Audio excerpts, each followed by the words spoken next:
Hello, good afternoon to all present here. Welcome to the Research Circle.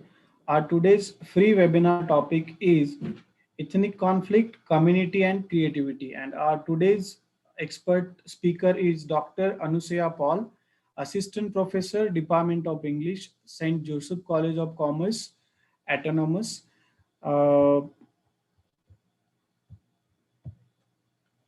Uh, she has completed her PhD from University of Hyderabad, MPhil from Dibrugarh University, UGC NET qualified, MA Guwahati University, certification in Media and Art for Peace from United States Institute of Peace, Washington, D.C. She has more than 10 years of teaching experience. She has been managing editorial of Parivriddhi, an annual national referred journal of multidisciplinary studies, and assistant editors for many other journals. She has presented many national as well as international conferences and seminars. She has also published many research papers in national and international journals, also published many books chapters. And she has been a faculty development program attended also, and she has given and attended many webinars, seminar, conferences as well. So without wasting further time, I would like to invite today's keynote speaker, Dr. Anusha Paul.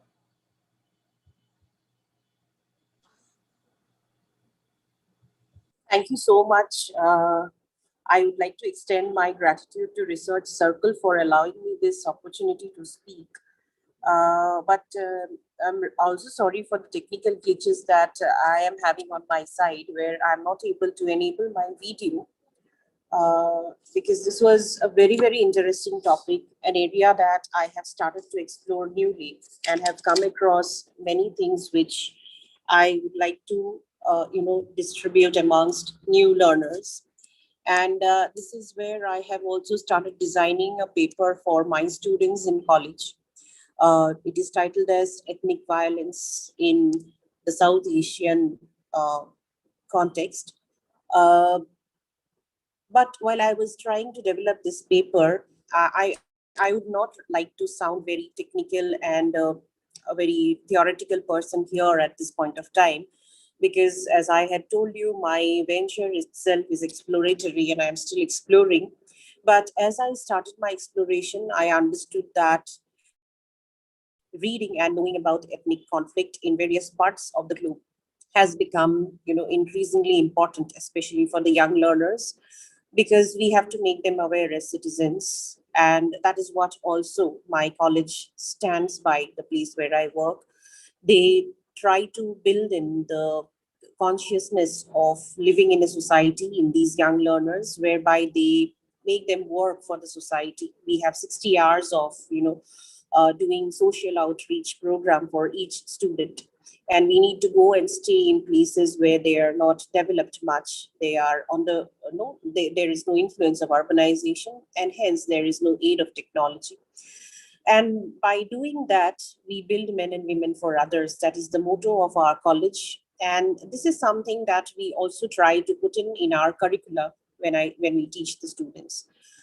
So when I was designing this paper on ethnic conflict, I came across various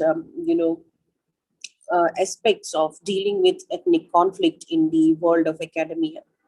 And since my paper is only limited to South Asian context, I am still trying to include many of these conflicts, like the problem, the Rohingyas.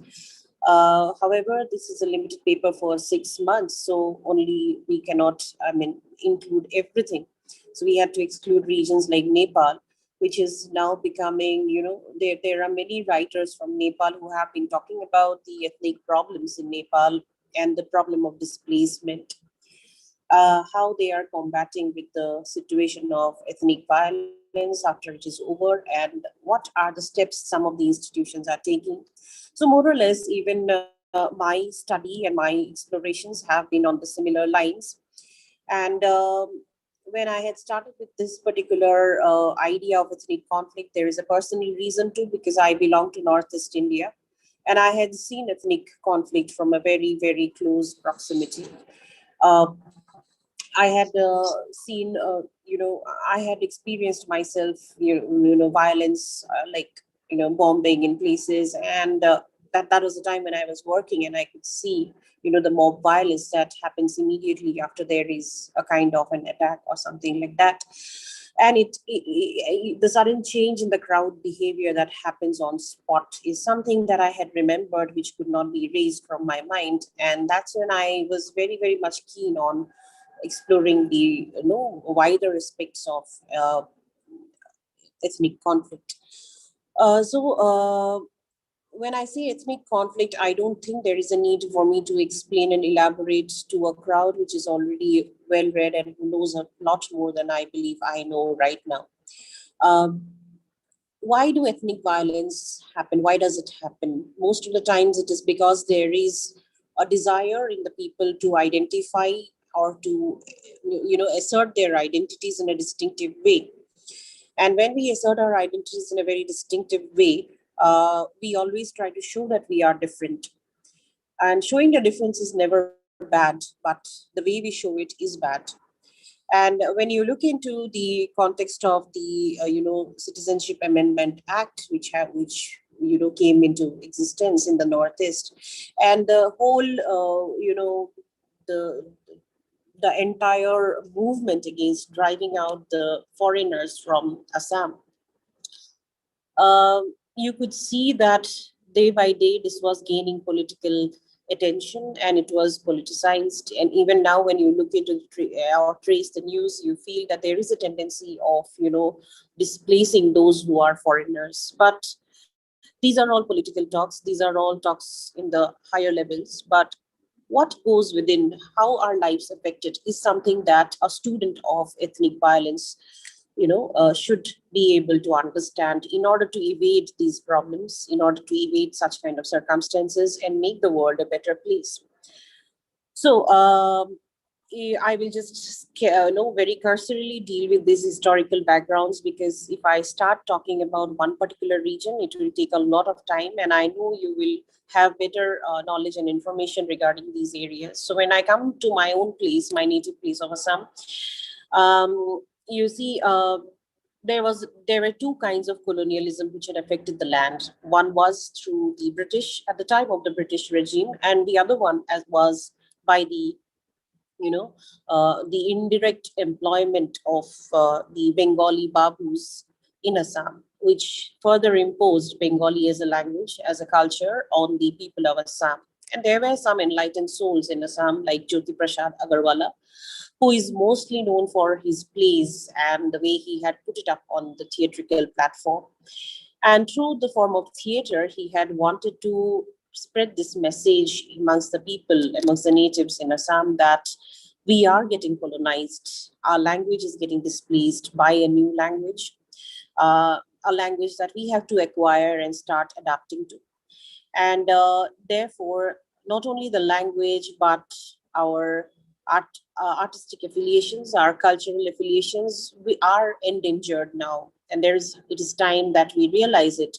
Therefore, Jyoti Prasad Agarwala, as a theater practitioner, he had gone back to the past historical, the glorious days of Assam, where the Ahom kingdom had ruled, and he had tried to portray those historical events of the courageous, the brave nature of the kings, and the way the queens or even the women in that particular era had come out and protested, or had been a great and powerful rebel against a particular system of oppression.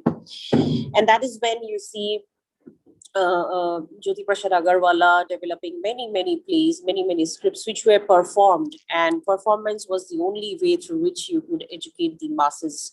So herein, I would like to emphasize that when we are talking about ethnic violence, it is very important that we also know the ways in which the masses, those who are not even touched by education, those who do not have any kind of a formal education, how do you educate them? It is not that you everyone has to have a formal education or everyone has the opportunity of getting a formal education, but these kind of visual representations are the best modes of making an awareness, creating an awareness in the society, because what I or you do in a classroom is maybe far distantiated from what they experience. And unless and until we experience, we will just be empathizing with the situation without understanding the intensity of the effect of a particular violence or a particular community. So in that case, it becomes very important that we create an awareness at the grassroots level. And this is what I feel theater can especially do in the world of ethnic violence, in the world, in the space where people feel that their identities are oppressed.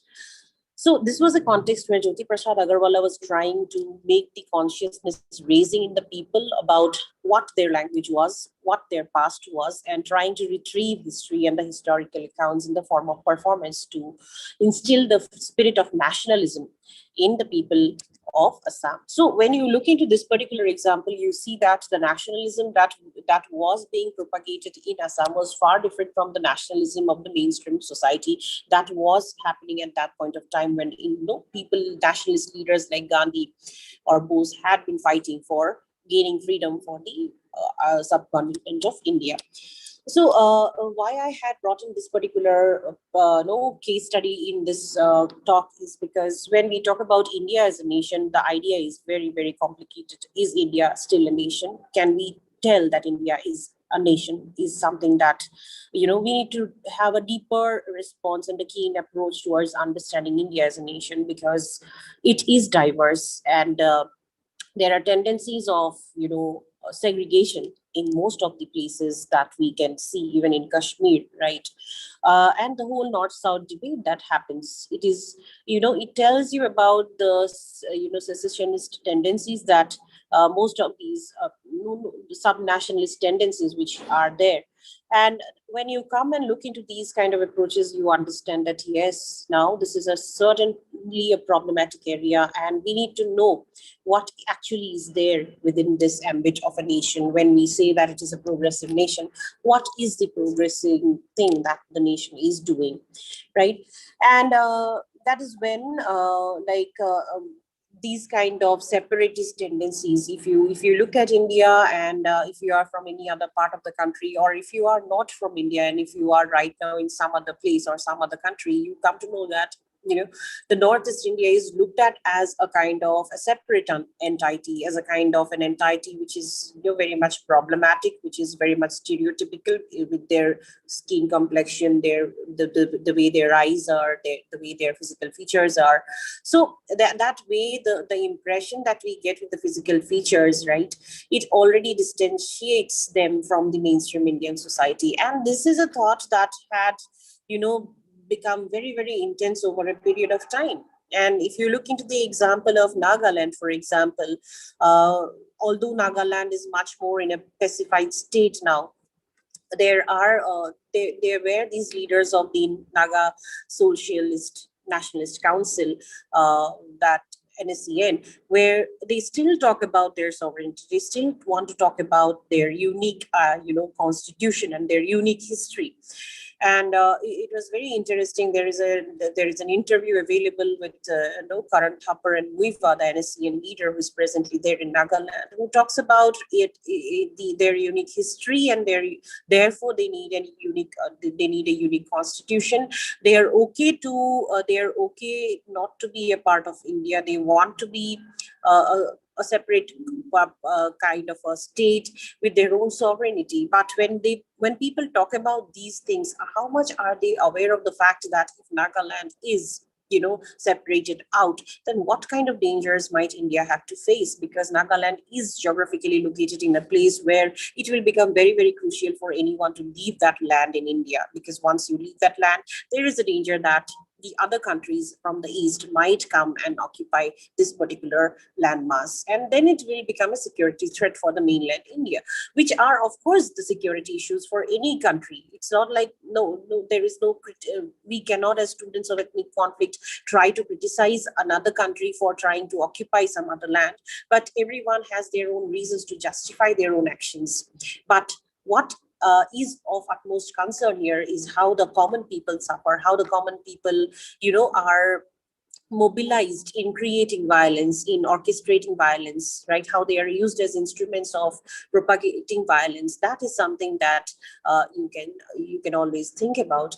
And when you look into maybe the Democratic Republic of Congo, you will realize that there they have the child militarism, right? So where the children are being taken, trapped, and then they are taken, and they get trained as leaders. So at a very young age, they become the leaders of their troops and their armed forces, the militants, and most of these children grow up looking violence, registering violence, and memorizing the effect of violence. Many children have seen their mothers being raped on the open field.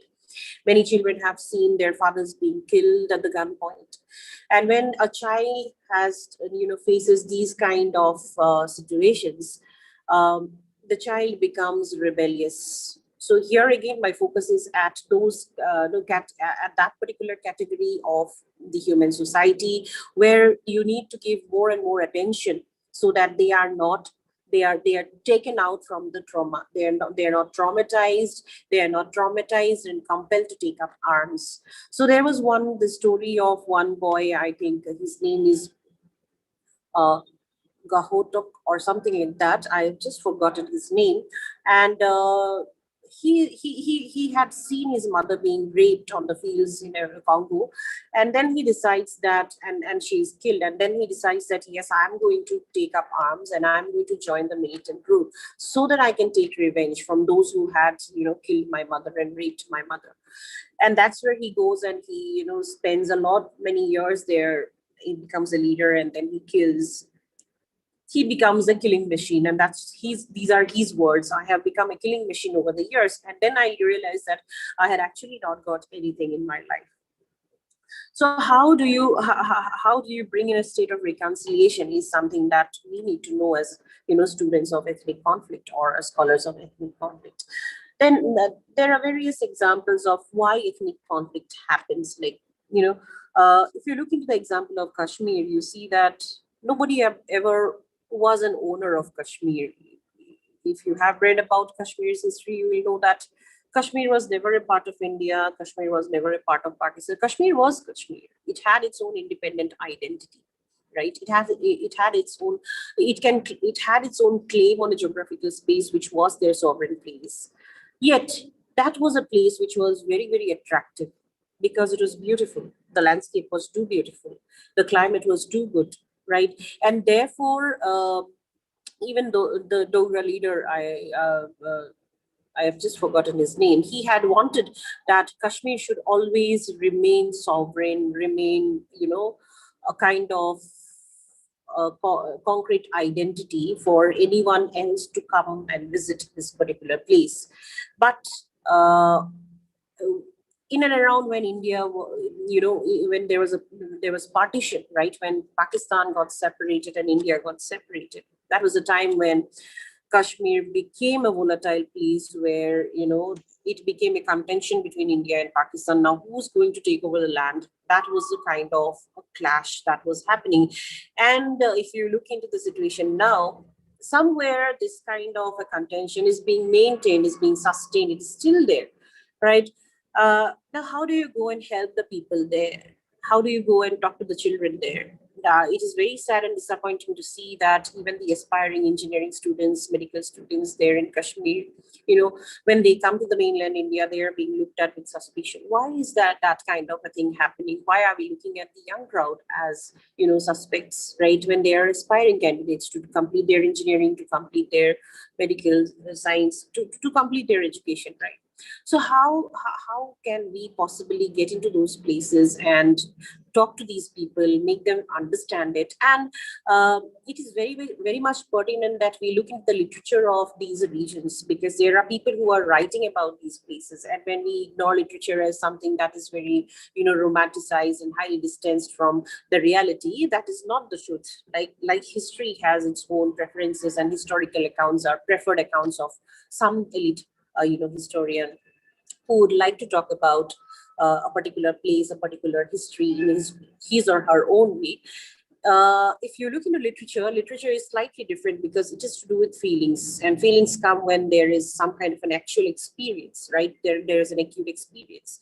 So what I insist here is that when we are trying to understand ethnic conflict, it becomes very much important that um, uh, we start reading the literature of that place. That is very important. And when you look into the whole issue of Kashmir and the kind of restrictions that the people have in their mobility, the kind of the afspat reign for so many years, right? The UN intervention which had come and which had, asked the Pakistan and India to remove their troops and only to have their troops to maintain some decent amount of law and order. Why is it that violence had been happening, right? We are all aware of the reasons why it is happening, but it is important that we look back into the literature, because these writers have written about their singular experiences and have covered the effects of the violence on their communities. A very good example is Basharat Pir's novel Curfew Night, and he talks about it. He in most of the he had given uh, many interviews, and these are all available on YouTube. And when you read about his interview, when you listen to his interviews, you come to know that uh, he talks about a simple village life of how their lives were, how normalized they could be in their states, in their places where they used to be, how much normalcy could they afford to accept, right? And how they looked at the other, right? um, and he beautifully tells in his interviews that some of the mainstream cinema depictions of Kashmir is also sometimes very misleading. So we have to also be very cautious when we are representing a place which is ridden with conflict, right? Is our representation becoming a misrepresentation of the people, of their desires, of their assertiveness of their own identities? That is something that we have to be very careful as research scholars, because uh, I say something or I present something that is through a medium which is mostly circulated, like mainstream cinema, mainstream media. uh, it gives a very wrong impression about the whole incident or the whole place to the others, right? So that is also something that I will talk after a few minutes, when I'm going to talk about the coexistence, the peaceful coexistence, and the means to achieve world peace. So this is what you see, that literature becomes very important when you are trying to understand ethnic conflict, because not you cannot rely all the time on the historical accounts of the historians, especially when you know that historical accounts may be biased and there might be some influences. So not only Basharat Peer, but when you read the poems of Aga Shahid Ali, especially when you do poems like The Wolf's Postscript to Little Red Riding Hood, it's a beautiful poem which tells you about, and somewhere, drags you to understand that the wolf's postscript, who is the wolf there, is nothing but the people of Kashmir, is nothing but Kashmir that he is talking about. Why is it that we have to always make something negative and, impress it on the mind of a child? And when you look into this fable of Little Red Riding Hood, you see that it is a tale which tells a girl to be cautious, to be aware of the negatives, to be cautious about the evils that is there in the society existing in and around her, which can be a threat to her sexuality, which can be a threat to her, to her innocence. And this is a tale which had come down to us from the West, and we have started accepting it and telling it as a bedtime story to our own kids. And this is where Aga Shahid Ali uses this particular tale and very beautifully depicts the questions, this particular fact that why does the wolf have always to be represented as a villain, as a negative, sort of entity, which is always threatening, which is always harmful. If you look into the story of Little Red Riding Hood, you see that the wolf has done his job. I mean, he has just tried to sustain himself. uh, the story is something I'm aware that you all know, but just to instantly recall what I want to stress in this particular story, I will just try to provide you with the outline of the story, where there is a little girl who lives in the forest with her mother, and then all on a sudden her grandmother falls sick, and so her mother packs some pies and some cookies in the basket and gives it to her, and then tells her, you go to your granny's place and you give it to her because she's not keeping well. Just say hi to her and give it to her and stay sometime and then come back. So while you go there, just be aware that don't talk with the wolf there in the forest, and don't talk to any stranger. And when Little Red Riding Hood starts her journey going towards her grandmother's place, she gets overwhelmed to see a kind of a site where there are many wildflowers, and she gets, attracted to that place. She starts picking wildflowers, thinking that her grandmom will feel very good when she sees these wildflowers. And right at the moment, the wolf appears on the scene, and the wolf asks, "Where are you going?" Then Little Red Riding Hood says that, "Yeah, I'm going to meet my granny because she's sick."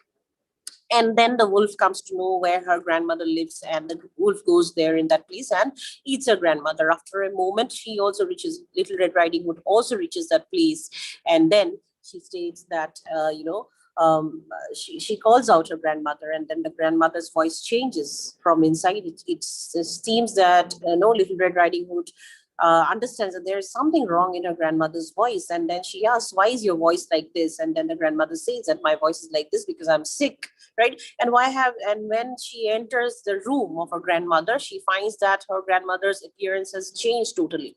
Right? It has changed totally, with long ears coming out, with very sharp teeth. And when she asks all that and comes to why your teeth has changed, she says that so that I can eat you well. And then that is where you see the villain being created. That is the moment when the villain is being created and established in the story. Yes, this is the villain who has killed the grandmother and who is now going to pounce on the little girl. Right? But when you look into this whole story and what Aga Shahid Ali writes, the postscript, basically after the story ends, what Aga Shahid Ali writes is, why do you have to always establish me as a villain? What have I done? If I was a dweller in the forest, did I not know that where the grandmother had lived?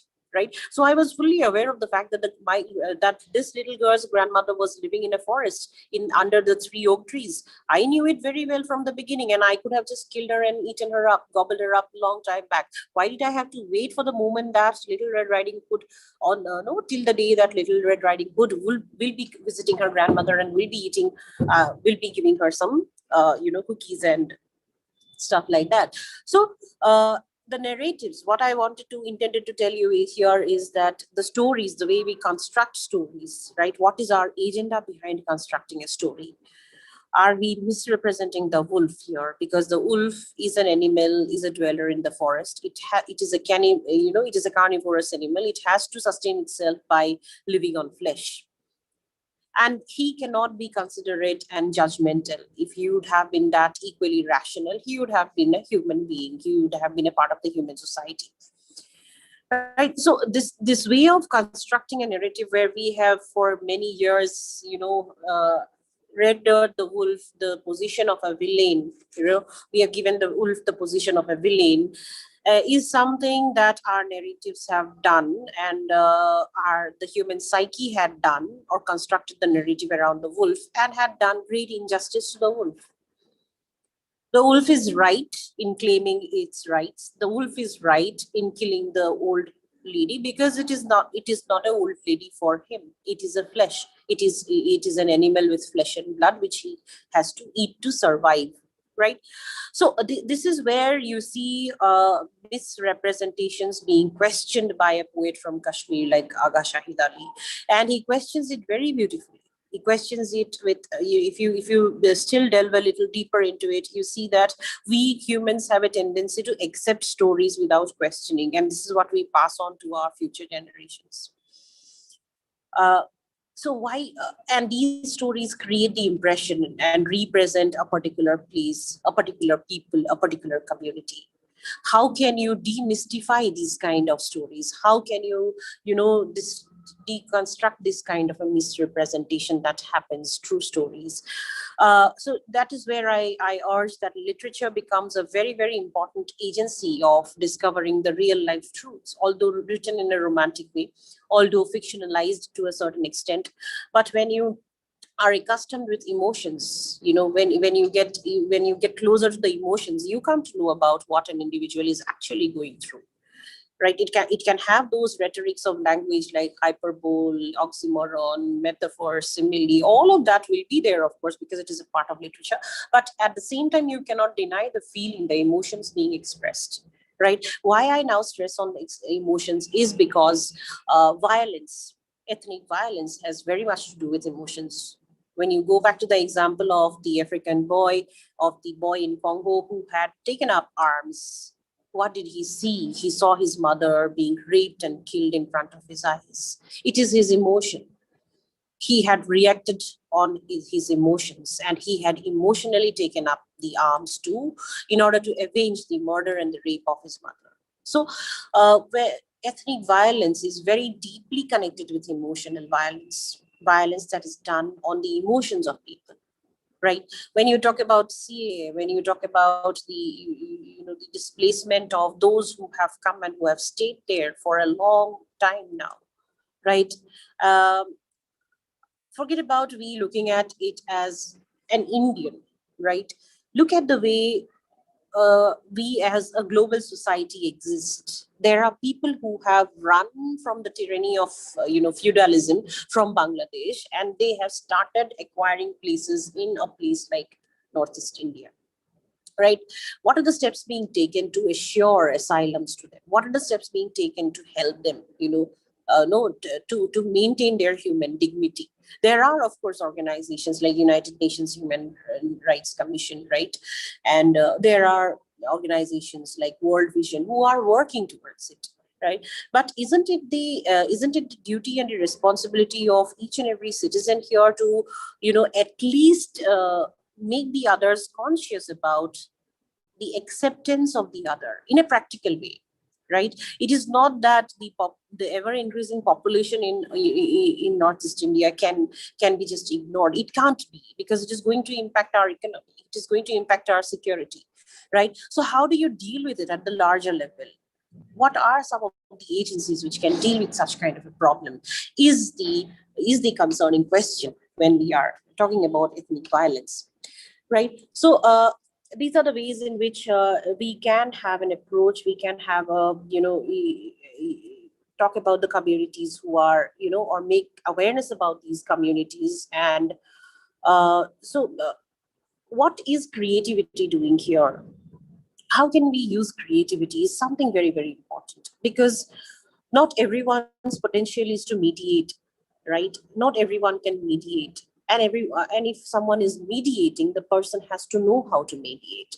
Sometimes the problems might appear very big, but the solutions can be very, very simple, right? Sometimes the problems can be like a cross border conflict, but the problems might be solved with some kind of an entertainment or a show. And it had been done. If you read Johann Galtung, the propounder or the founder of peace studies, he talks about several examples where the world leaders had, come to a kind of a compromising situation where they are ready to compromise based on something that's very simple. So we have to find out these simple ways. We can't just look at ethnic conflict as a very huge, large political issue, and therefore we are not capable of doing anything. We have to try out and devise out ways. For example, if you look into the whole reconciliation process that World Vision is trying to do in Rwanda now, okay, when you look into the Tutsis and the Hutus conflict that had happened, and the Rwanda violence that had taken place, and now you see that the women are being used as agencies. And that is also true, that at times when you are talking about reconciliation processes, it is important that we approach women of that particular community. And beautiful to see, but very sad at the same time, that only in times of crisis that you make women become the agencies. And these women in Rwanda, they know making baskets, they weave baskets, And their basketry has become such a creative thing for them to earn now, that they are getting sponsorship. Their products are being, bought by NGOs in America, and they're getting economically, they're becoming economically stronger to, to sustain their families. So how, in what ways creativity can get into a particular place and do the work of reconciliation is something very, very, interesting, as well as, we should also have the acumen to start understanding which area we can explore in a particular community. For example, the basket making or basketry in Rwanda, uh, here in Rwanda, can be something else in some other place. I mean, if you look into what, there is one very uh, potential and very dedicated playwright in Assam. Her name is Kashmir, and she quietly goes and explores those areas where these youth are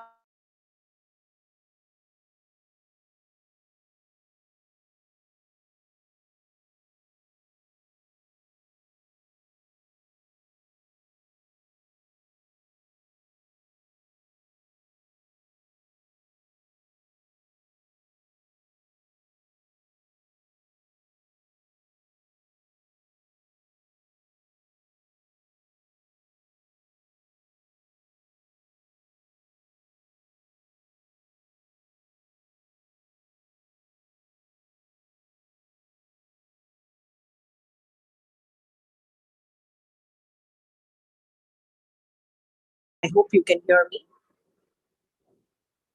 Yes, yes, ma'am. Yeah. So the thing is that there are people who do not want to come to the limelight, but they are working. See, everything doesn't need a kind of a celebration. Everything doesn't need a kind of a limelight. If action is happening at the grassroots level, if your impact is getting reached to places where people are actually affected, then your work is done, right? And that is where you see the why I talk about the this particular thing is because uh, the Indian philosophy, the Indian culture has taught it to us, which we have forgotten. And if you look into the kind of the syncretic relations that we had once upon a time, between the two dominant religious communities in India, the Hindus and the Muslims. When you look into the example of Kabir, right? What does Kabir tell you? And it is so interesting to see that even in there are many kawals who sing about Kabir and who are so deeply and passionately overwhelmed with the, the realization that Kabir had, right? That you need love in your hearts, not knowledge all the time. I'm not going by line explanation of what Kabir had written. Maybe you can explore Kabir's poetry, and you can also listen to his renderings, the musical renderings on Kabir's philosophy. But it is so beautiful when Kabir says that people have read books, people have acquired knowledge, but this knowledge is of no use, because it is human love. It is love for the other that is much needed to have a peaceful society, to have a society that is in harmony, right? And it is so interesting to see that if you watch this documentary Had Anhat, you will come to know that there are people in Pakistan who sing about Kabir's ideologies. And if you look back into the history of Sufism in India, you see that there was a time when, in fact, people had looked up to these Sufi saints because they had sung about the best form of religion that anyone can ever realize. That is the love for the other, right? And to annihilate oneself, right? That is what is being prophesied by great saints like Kabir or the Sufi saints who had been in India. If you look into the example of Bulle Shah, you will get that, right? He says that, there is no time for anything else. The only truth that exists is the ultimate, the absolute, the truth, that is the God, that is the transcendent, right? And it has become absolutely necessary for us to make, the young people realize, the others realize that, you have to get united with that. And how do you get united with the absolute? When you annihilate your ego, when you annihilate the fact that mine is a faith and the others is an ego, right? You have to start with an understanding that the others is also a faith and mine is also a faith. Where comes the place for ego, right? So the annihilation of the ego is very much necessary when you are talking about reconciliation processes. It can appear very small, very insignificant, but to create this awareness that the ego has to be shattered, the ego has to be deconstructed, right? Absolutely shattered and annihilated is something that had been taught, professed, preached by these saints like Kabir or Bulesha or anyone else from the Sufi tradition.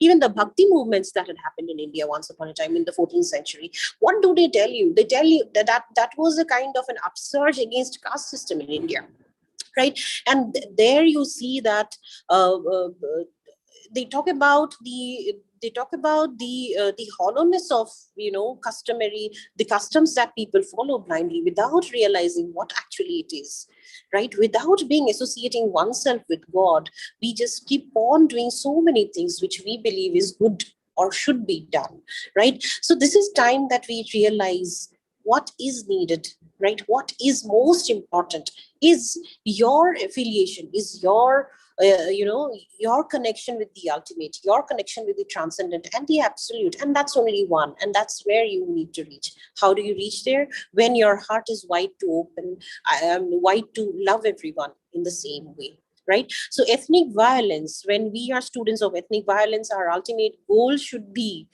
how do you create an atmosphere of love, right?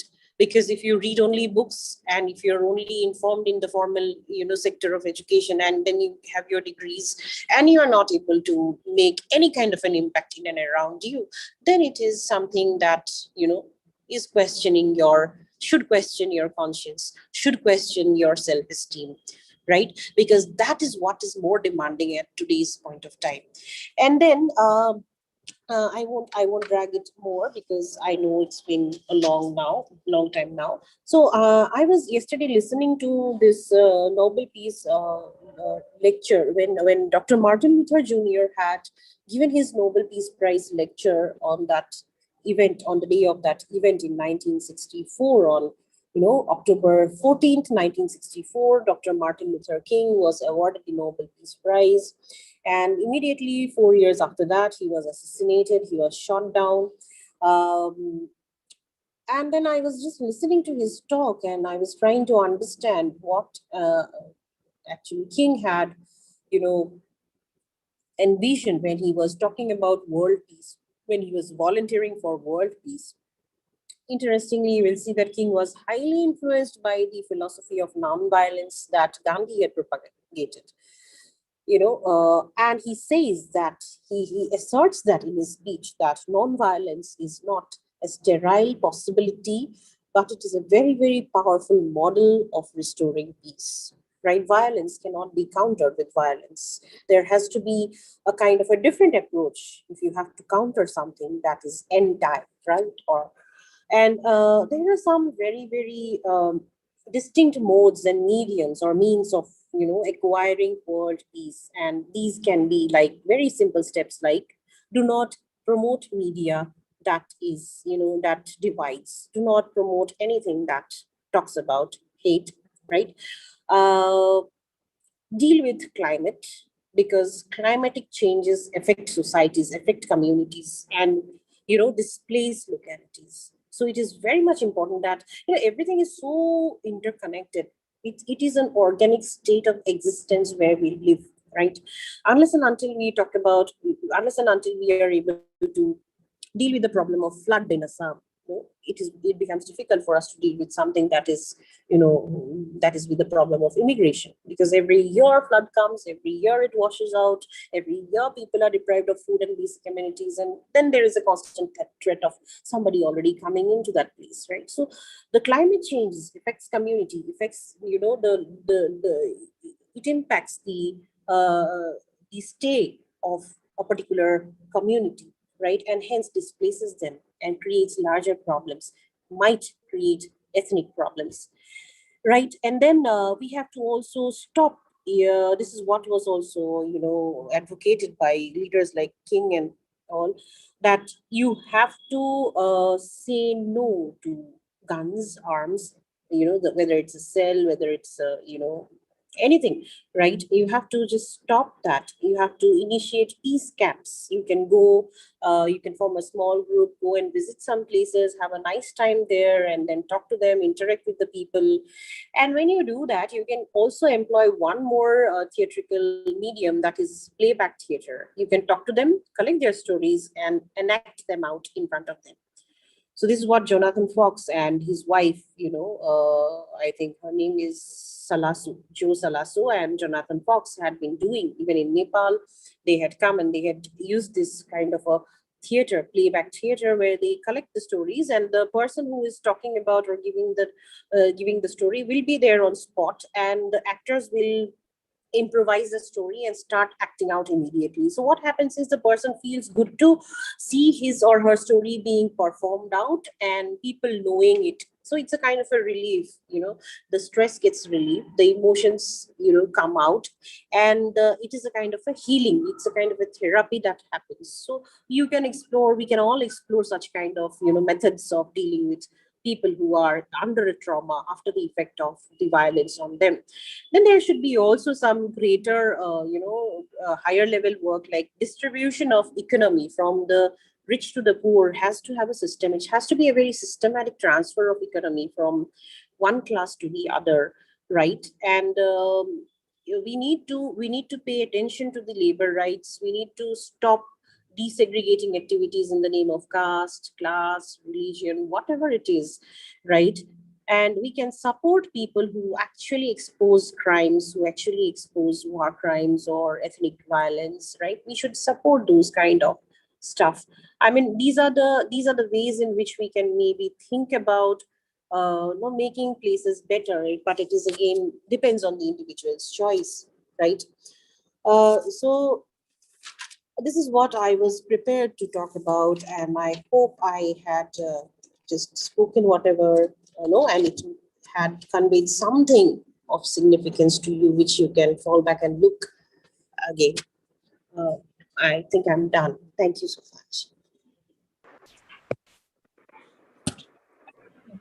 Thank you so much for the nice session, ma'am. Thank you. If anyone has question, they can ask, or we will share the email ID of ma'am if they allow us. This webinar will be available on Research Circle YouTube channel.